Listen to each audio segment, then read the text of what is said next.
Navoiy shahridagi birinchi sonli maktab yonidan kim arzonroq narxda 3 xonali xonadon qidirgan bo'lsa, 465 million so'mga 5 qavatli domni 5-qavatdan sizlarga xonadon topib qo'yganmiz. Ipoteka bo'lish varianti bilan birgalikda xonadonimiz birinchi maktabning yonida joylashgan. Demak, ushbu hududda bog'cha, maktablar muammo emas, ko'rib turibsizlar. Targ'ov kompleksi ham ushbu joyda joylashgan. To'g'riga o'tadigan bo'lsak, Delfin suzish havzasi ushbu lokatsiya Vasxot bozoriga ham yaqin joyda joylashgan. Xonadonimizning ichki tuzilishi bilan tanishib chiqamiz. Marhamat. Kirish eshigidan boshlab tushuntirib o'tamiz. Qarang, bu yerda alohida yuvinish xonalari joylashgan hamda o'ng tomonimizda o'tadigan bo'lsak, ikkita ichma-ich xonamiz bor va bu tarafda yana bitta xonamiz. Jami 3 ta xonadan tashkil topgan. Bu tarafda demak, balkon qismi remont holatlari endi o'rtacharoq. Agar ozroq pul bo'ladigan bo'lsa, remontini qilsangiz bo'ladi.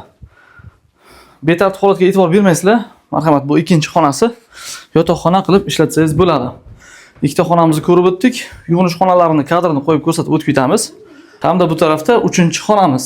Endi ozroq remont talab holatda narxini yengil chiqaramiz.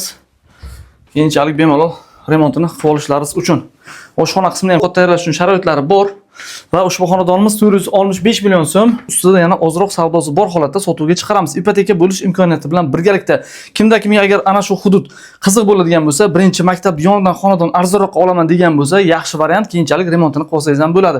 Pastda to'liq ma'lumot uchun raqamlarimizni qoldirib o'tamiz. Navoiy uy baraka kanaliga obuna bo'lsangiz, shunaqa arzon uylarni doimo ko'rib olasiz.